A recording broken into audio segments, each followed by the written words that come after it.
President Cyril Ramaphosa announced the establishment of more universities and TVET colleges during his State of the Nation address. Now, he says the government has created more than 2.5 million opportunities through the presidential employment stimulus. But he also indicated that more needs to be done to decrease unemployment. Let's discuss this further with the Executive Director of Masinyusane Development Organization, Zama Zulu, and the Agricultural Program Manager at the Suriti Institute, Dr. Sipesihle Kange. Gentlemen, good afternoon. Welcome to the program and thank you for your time. Dr. Kange, let's start with you. Are you encouraged by the numbers that the President quoted? Yes, I am encouraged about those numbers. They really mean a lot, especially within the rural communities where we are working, because us being involved, in those communities has made us to realize that there is, a willingness, of people, when it comes to work. There is just a lack of access to opportunities. But if those opportunities are being made available in rural communities, people are more than willing to welcome those opportunities.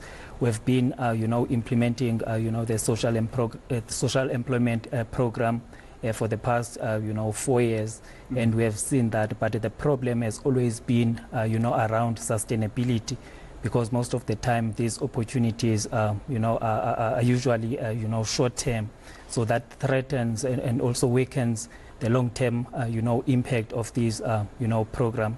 So definitely government should look at the longevity of this program. They must be longer than the period that is currently being allocated at this point. Zama, in your experience, how did this translate on the ground? I mean, we know that unemployment, especially youth unemployment, is a huge issue. Is it making a difference where you are and in your experience? It certainly is, Norman. The impact that we've seen through various programs of youth job creation programs, the impact has been huge, particularly in the space that we work in schools, in primary schools, where we focus on two problems, youth unemployment and children's inability to read. So when you bring those two problems together and fuse them, in a way, they solve each other. When you create these jobs, they are socially impactful. They help an existing program. So the existence of that, those jobs, the expansion of those jobs is always welcome. And it was most welcome when even the president in the speech mentioned easy access to those programs like the Youth Employment Service. Those initiatives the impact is quite high. Dr. Kange, of course, the funding is always an issue. Where would government find money and how much would they need if we were to address this problem once and for all, so that no youth is standing on a street corner looking for a job, especially those with matric qualifications or even higher learning? Obviously, I cannot give, the round figure of how much, is needed. But what I can tell you is that even I think the president has acknowledged that, to solve this unemployment crisis cannot be done by government alone. So that really encourages, the collaboration across all sectors, from, civil societies, private and also public sector. So collaboratively, it is possible to conquer, this, national crisis of employment. And also it has been demonstrated, through the work of Social Employment Fund. So as the Suriti Institute, we have been implementing this program in Delpan. It's a village in the northwest. So we have developed an agricultural hub. We call it an agri-node. So we've developed it through this collaboration, with the private sectors, because we've got like private donors together, with the public, funds from the Social Employment Fund. And the hub is there, it is operational, and it has become now the economic engine of that particular community. And it has, created that local value chain within that community. So that community now have got a place where they know that it is their mining now. That's where they generate their livelihoods. So in terms of solving this crisis, we really encourage, the collaboration across all sectors. So in that way, we can overcome this, crisis and not let government run this thing when they are on. I want to ask you both about how creative do you have to get when the funding from government is not enough? What do you do? Zama, let's start with you. Sure. I mean, there's quite various ways. I mean, money will always become an issue because the work that needs to be done is so much. So what we do as Masinyusane, we incorporate a lot of AI tools. For instance, we've got assessment tools. We trained about through a partnership with the Nelson Mandela Bay Department of Education. We trained the government employed educator assistants, and we gave them tools that allowed them to speed up the process of your diagnostic assessment before they implemented the treatment that we had designed.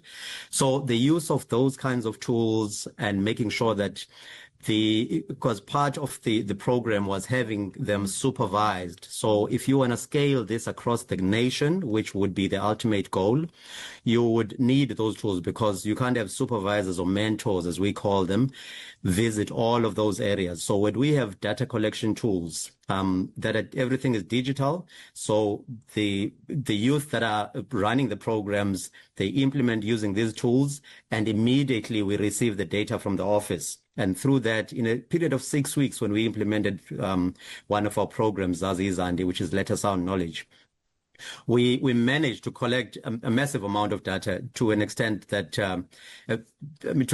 has not been achieved in the district in terms of letter knowledge. So using technology, using available tools that keep getting better with the development of artificial intelligence. So that's just one of the ways that we would do to make sure that we are able to work at scale without having the cost pushed up through the roof. And what's your experience like, Dr. Kange?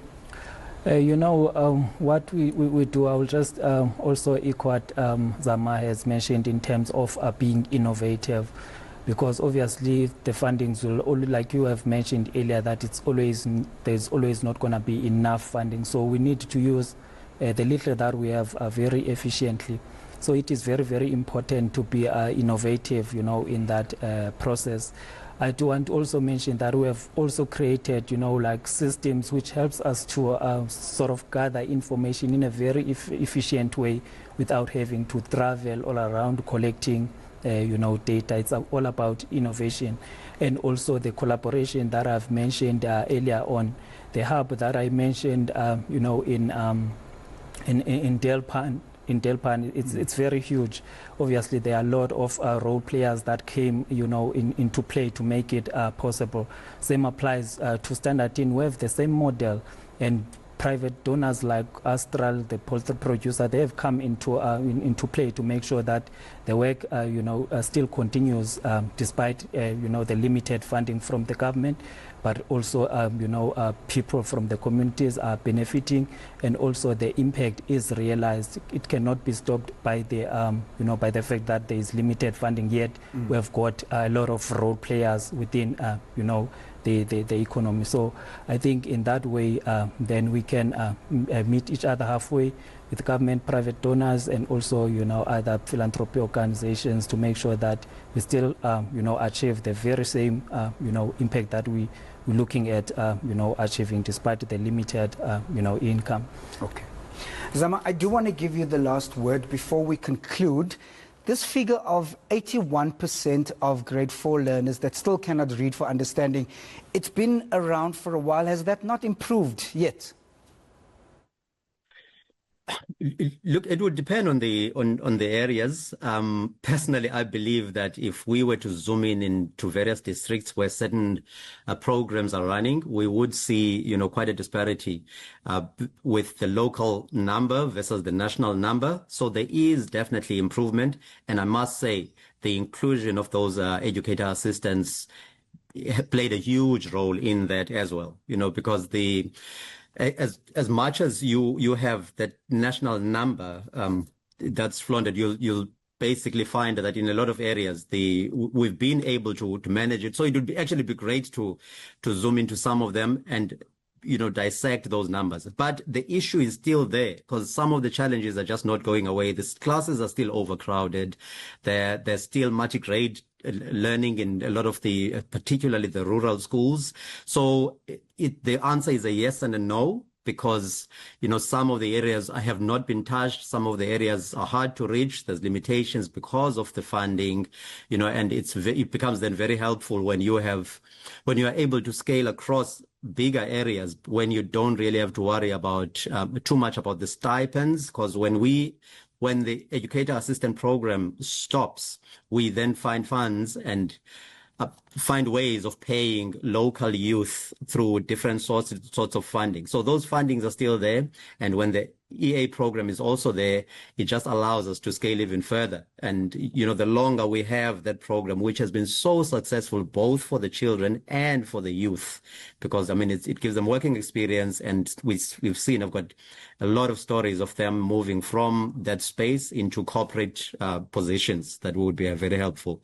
So, yeah. There has been, in certain areas, there definitely has been a huge impact, positive impact.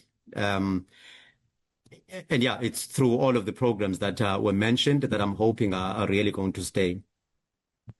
Gentlemen, I really, really wish we had more time, but that is all we can fit in for today. I want to thank you both for your time and for your insights this afternoon. Really appreciate it, and good luck with your endeavors.